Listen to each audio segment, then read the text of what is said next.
മലയാളികൾ ഉൾപ്പെടെ പത്രങ്ങൾ വായിക്കുന്നവരുടെ എണ്ണം വളരെ കുറഞ്ഞു. ടി വി കാണുന്നവരുടെ എണ്ണം കുറഞ്ഞു. പക്ഷേ യുദ്ധം ആരംഭിച്ചതോടുകൂടി ഈ വാർത്തകൾ അറിയാൻ വേണ്ടി കൂടുതൽ ആളുകൾ പത്രങ്ങൾ വായിക്കാൻ തുടങ്ങി, ടി വി ചാനലുകൾ കാണാൻ തുടങ്ങി, യൂട്യൂബുകൾ കാണാൻ തുടങ്ങി. അതോടുകൂടി മലയാളത്തിൽ ഉൾപ്പെടെയുള്ള ചാനലുകൾ അതിവൈകാരികത നിറച്ച വാർത്തകൾ പ്രക്ഷേപണം ചെയ്യാൻ തുടങ്ങി. പ്രത്യേകിച്ച് ഗൾഫ് മേഖലയിൽ വലിയ സംഘർഷാവസ്ഥയാണ്. ഗൾഫ് മേഖലയിൽ മിസൈലുകൾ വന്ന് വീഴുന്നു എന്നൊക്കെ പറഞ്ഞ് വാർത്തകൾ വന്നു. ഇപ്പോൾ അനാവശ്യമായ ഭീതി പരത്തുന്ന വിധം അതിവൈകാരികത നിറഞ്ഞ വാർത്തകൾ സംപ്രേഷണം ചെയ്യരുതെന്ന് കേന്ദ്രം തന്നെ ആവശ്യപ്പെട്ടു. അതിൻ്റെ അടിസ്ഥാനത്തിൽ ഈ ചാനലുകളുടെ റേറ്റിംഗ് നിശ്ചയിക്കുന്ന ബ്രോഡ്കാസ്റ്റ് ഓഡിയൻസ് റിസർച്ച് കൗൺസിലിൻ്റെ ഈ ചാനലുകളുടെ റേറ്റിംഗ് അവരാണ് നിശ്ചയിക്കുന്നത്. അവരുടെ പ്രവർത്തനം നിർത്തിവെക്കാൻ കേന്ദ്ര സർക്കാർ ഉത്തരവിട്ടു. എന്ന് പറഞ്ഞാൽ 4 ആഴ്ചത്തേക്ക് ഇനി ബാർക്ക് റേറ്റിംഗ് ഉണ്ടാകില്ല. അനാവശ്യമായിട്ട് വാർത്തകൾ കൊടുക്കരുത്. ഈ വിഷയത്തെക്കുറിച്ച് സംസാരിക്കാനായിട്ട് രാമേന്ദ്രൻ സാറുണ്ട്, പിയേഴ്സൺ സാറുണ്ട്. എങ്ങനെയാണ് ഈ ചാനലുകൾ ഈ വാർത്തകൾ കൈകാര്യം ചെയ്യുന്നത്? അതായത് 4 ആഴ്ചത്തേക്കാണ് കേന്ദ്രം ഇത് നിരോധിച്ചിരിക്കുന്നത്. ബാർക്കിനോട് നിങ്ങളിത് ചെയ്യേണ്ടതില്ല എന്ന് പറഞ്ഞിരിക്കുന്നത്. ഇതിനു മുമ്പ് ഇത് 2020 ചെയ്തത്. അത് പക്ഷേ യുദ്ധ റിപ്പോർട്ടിങ്ങോ ഇത്തരം റിപ്പോർട്ടിങ്ങുകളുമായിട്ട് ബന്ധപ്പെട്ടതല്ല. അത് TRP സസ്പെൻഡ് ചെയ്തത് ഡാറ്റ മാനിപ്പുലേഷൻ ഉണ്ട് എന്ന് പറഞ്ഞിട്ട് മുംബൈ കേന്ദ്രമായിട്ടൊക്കെയുള്ള കുറേ ചാനലുകളൊക്കെ ഉണ്ടല്ലോ, അവരിത് മാനിപ്പുലേറ്റ് ചെയ്യുന്നു എന്ന് പറഞ്ഞിട്ട് ആരോപണം വന്നപ്പോഴാണ് ഇത് നിർത്തിവെപ്പിച്ചത്. ഇത്തവണ ഇത് ക്ലോസ് 24.2 വെച്ചിട്ടാണ് ഈ നയത്തിലെ 24(2) വകുപ്പ് വെച്ചിട്ടാണ് ഇത് നിരോധിച്ചിരിക്കുന്നത്. ആ ഉത്തരവിൽ പറഞ്ഞിട്ടുണ്ട് സെൻസേഷണലിസം, യുദ്ധവുമായി ബന്ധപ്പെട്ട പശ്ചിമേഷ്യയിലെ സെൻസേഷണലിസം, സ്പെക്കുലേറ്റീവ് കണ്ടന്റ് എന്ന് പറഞ്ഞിട്ടുണ്ട്. ഊഹാപോഹം, ഇക്കിളിപ്പെടുത്തുന്ന വൈകാരിക വാർത്ത, ഇതൊക്കെയാണ് സംപ്രേഷണം ചെയ്യുന്നത്. അങ്ങനെ വിറ്റ് കാശാക്കേണ്ടതില്ല. വൈകാരികതയും ഊഹാപോഹങ്ങളും തോന്നിയാസങ്ങളും വിറ്റ് കാശാക്കേണ്ടതില്ല ചാനലുകൾ. യുദ്ധം ഇത് ഓപ്പറേഷൻ സിന്ദൂർ സമയത്തും ഇത് പ്രയോഗിക്കേണ്ടതായിരുന്നു.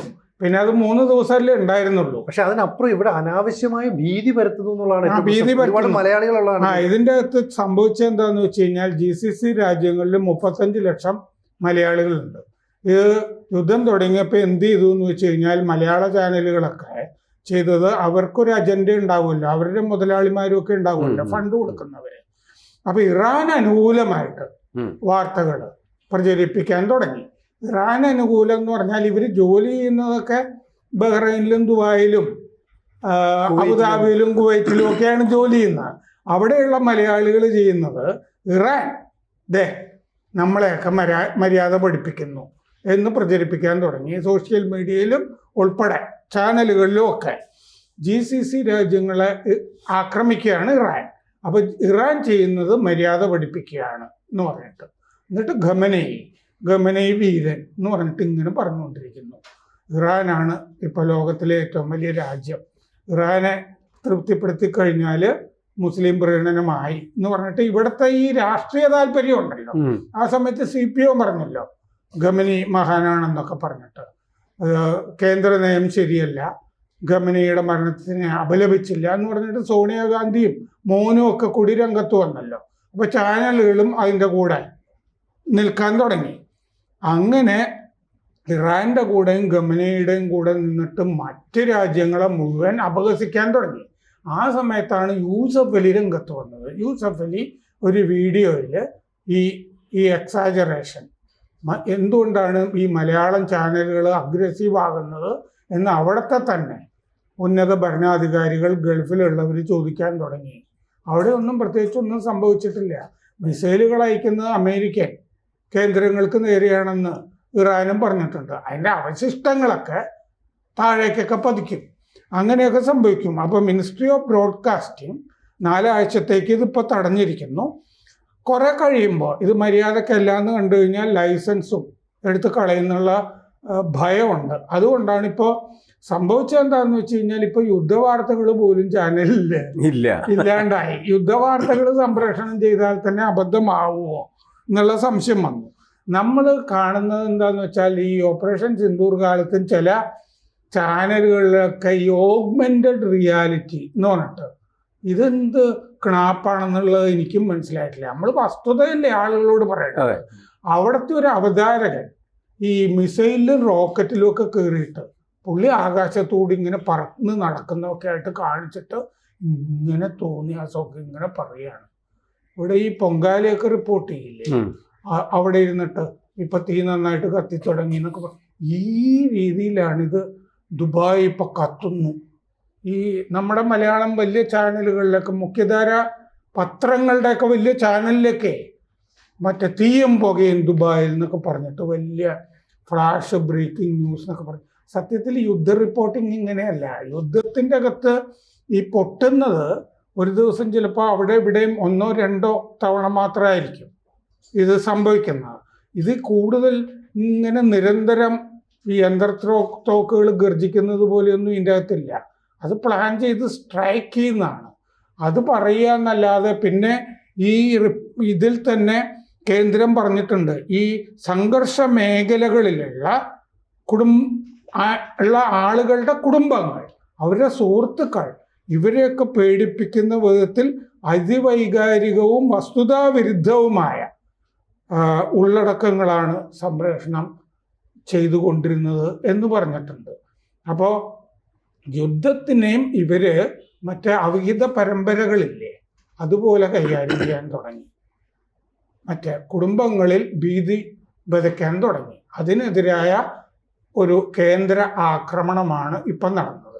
നമ്മുടെ തന്നെ നയത്തിനെയൊക്കെ, ദേശീയ നയത്തിനെയൊക്കെ ചോദ്യം ചെയ്യുന്ന രീതിയിൽ ഇന്ത്യക്കെതിരായും വാർത്തകൾ. യുദ്ധകാലത്തെങ്കിലും സാധാരണഗതിയിൽ നമുക്ക് വസ്തുതകൾ ചിലതൊക്കെ അറിയാമെങ്കിലും നമ്മൾ മറച്ചു പിടിച്ചിട്ട് നമ്മുടെ രാജ്യത്തിൻ്റെ കൂടെയാണല്ലോ നിൽക്കുക. ദേശാഭിമാനം അങ്ങനെയല്ലേ. യുദ്ധകാലത്ത് എല്ലാ രാജ്യത്തും അങ്ങനെയാണ് നിൽക്കുക. നമ്മൾ ആ ട്വിൻ ടവർ ആക്രമണം നടന്നില്ലേ, സെപ്റ്റംബർ 11 ആക്രമണം. ആ സമയത്ത് ഒരു ജഡം അമേരിക്കയിൽ അവർ സംപ്രേഷണം ചെയ്ത് കാണിച്ചിട്ടുണ്ടോ? ഒരു ചിത്രം ജഡത്തിൻ്റെത് നിങ്ങൾ കണ്ടിട്ടുണ്ടോ അമേരിക്കയിൽ?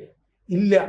അങ്ങനെ പാടില്ല എന്നുള്ളത് കൊണ്ടാണ് ഇവിടെ ഇത് ഈ ശവപ്പെട്ടി കിട്ടിക്കഴിഞ്ഞാൽ ആ ഒരു ശവപ്പെട്ടി തന്നെ 100 ശവപ്പെട്ടിയാണെന്ന് തോന്നുന്ന വിധത്തിലല്ലേ ഈ കാച്ചിക്കൊണ്ടിരിക്കുന്നത്.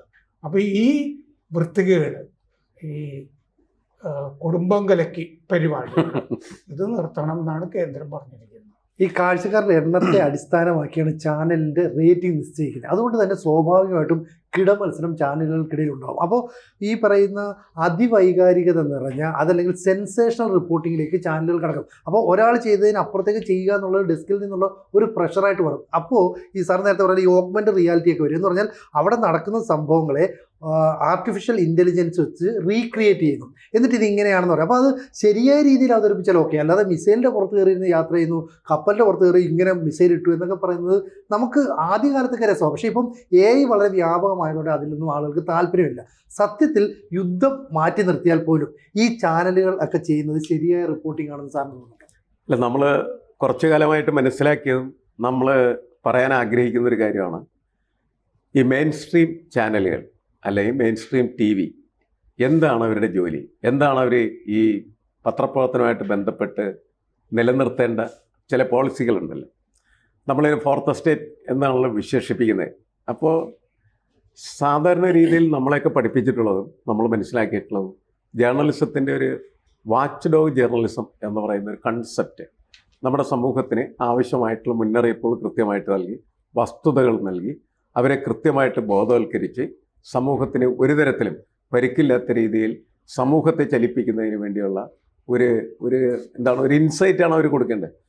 അതിന് പകരം ഇവരെന്ത് ചെയ്യുമെന്ന് വെച്ച് കഴിഞ്ഞിട്ടുണ്ടെങ്കിൽ ഈ തീപിടിപ്പിക്കുന്ന വാർത്തകൾ കൊടുക്കും.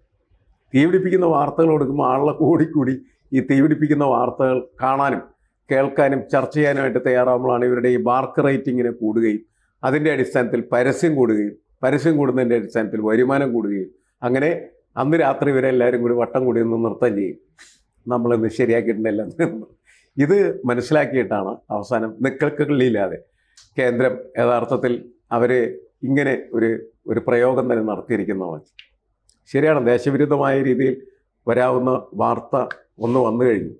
അതായത് ഇന്ത്യയുടെ നാവിക അഭ്യാസ പ്രകടനങ്ങൾ പങ്കെടുത്ത ഇറാൻ്റെ കപ്പൽ തിരിച്ചു പോകുന്ന സമയത്ത് അമേരിക്ക മുക്കി. അത് നമ്മളുടെ അതിർത്തിക്ക് പുറത്തു വെച്ചായിരുന്നു. പക്ഷേ ആ വാർത്ത പല ടെലിവിഷൻ ചാനലുകൾക്ക് റിപ്പോർട്ട് ചെയ്ത സമയത്ത് നമ്മളുടെ അറിവോടുകൂടിയാണ് അമേരിക്ക ഇത് ചെയ്തതെന്നും നമ്മളുടെ രാജ്യത്തെ ഇറാനെതിരായിട്ട് തിരിക്കുകയൊക്കെ ചെയ്യുന്ന തരത്തിലുള്ള വാർത്തകൾ വന്നു അല്ലേ. അത് വ്യാപകമായിട്ട് ഇവർ ചർച്ച ചെയ്തുകൊണ്ടിരിക്കുകയായിരുന്നു. അപ്പോൾ ഇത് കേന്ദ്ര ഗവൺമെൻറ്റിനെ സംബന്ധിച്ചിടത്തോളം സ്വന്തം രാജ്യത്ത് ഇത്തരത്തിലുള്ള വാർത്തകൾ രാജ്യത്തിനെതിരായിട്ട് വരും എന്ന് പറയുന്നത് അത് അനുവദിക്കാൻ പാടില്ലാത്തതാണെന്നുള്ള കാര്യത്തിൽ ആർക്കും തർക്കം ഉണ്ടാവില്ല. അതുകൊണ്ടാണ് അവർ കൃത്യമായിട്ട് തടിച്ചത്. രണ്ടാമത് യൂസഫ് അലി വരാൻ കാരണം എന്ന് വെച്ച് കഴിഞ്ഞാൽ അദ്ദേഹത്തിൻ്റെ ബിസിനസ്സിനെയും അതേപോലെ തന്നെ അതുമായി ബന്ധപ്പെട്ട മേഖലകളിൽ ജീവിക്കുന്ന മനുഷ്യരെ മുഴുവൻ ബാധിക്കുന്ന തരത്തിലേക്ക് ഭയചകിതമായിട്ടുള്ള വാർത്തകൾ ഇവിടെ നിന്ന് ഇങ്ങനെ കൊട്ടക്കണക്കിന് കൂരിച്ചൊരിഞ്ഞുകൊണ്ടിരിക്കുകയാണ്. ഒരുത്തം കൊടുക്കുമ്പോൾ അതിൻ്റെ ഇരട്ടി ഭീതി ഉണ്ടാക്കാവുന്ന തരത്തിൽ മറ്റേ ആൾ കൊടുക്കുകയാണ്. വാശിക്കാണ് ഇവർ ഈ വൃത്തികേട് കാണിച്ചുകൊണ്ടിരിക്കുന്നത്.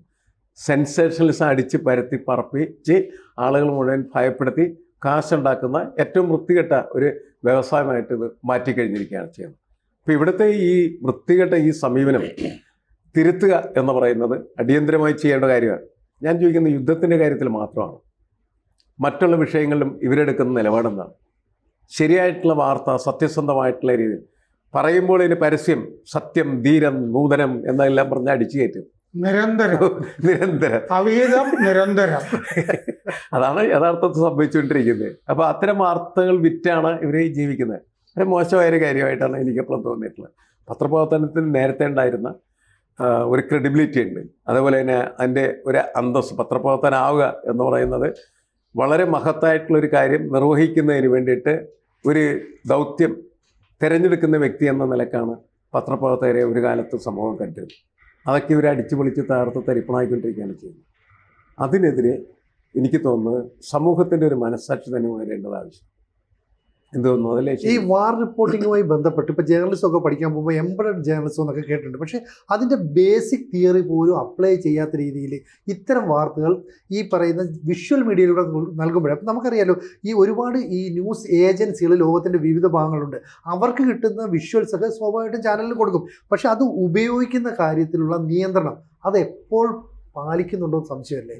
ഈ യുദ്ധ റിപ്പോർട്ടിങ്ങിൽ 45 ദിവസത്തെ പരിശീലനം നേടിയ ആളാണ് ഞാൻ. നമുക്ക് ആ പരിശീലനം തരുമ്പോൾ തന്നെ ഈ പട്ടാള ഓഫീസറുടെ റാങ്കിലാണ് നമ്മളെ അവർ നോക്കിക്കൊണ്ടിരുന്നതൊക്കെ. അപ്പോൾ ഈ സാധാരണഗതിയിൽ യുദ്ധ കാലത്തൊക്കെ ആദ്യത്തെ കാഷ്വാലിറ്റി എന്ന് പറയുന്നത് ട്രൂത്ത്, ഫാക്റ്റ് എന്നൊക്കെ പറയുന്നതാണ് ഈ കാഷ്വാലിറ്റി. രാജ്യങ്ങൾ തന്നെ നുണ പറഞ്ഞു പരത്തും. പിന്നെയാണോ ഈ ചാനലുകൾ.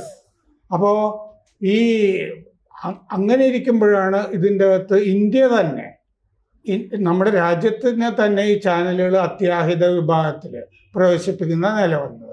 ഒന്ന് പിയേഴ്സൺ പറഞ്ഞ ഈ മറ്റേ ഇവിടുന്ന് പോയ ഇറാൻ കപ്പൽ, ഇപ്പോഴത്തെ വാർത്തകളുണ്ട് നമുക്കറിയാം അങ്ങനെ യാത്ര ചെയ്യേണ്ടതില്ല, ഞങ്ങളിവിടെ അഭയം തരാം, ഇവിടെ കിടന്നോളൂ എന്ന് ഐറിസ് ദേന എന്ന് പറഞ്ഞ കപ്പലിൻ്റെ കാര്യത്തിൽ നമ്മൾ പറഞ്ഞതാണ്.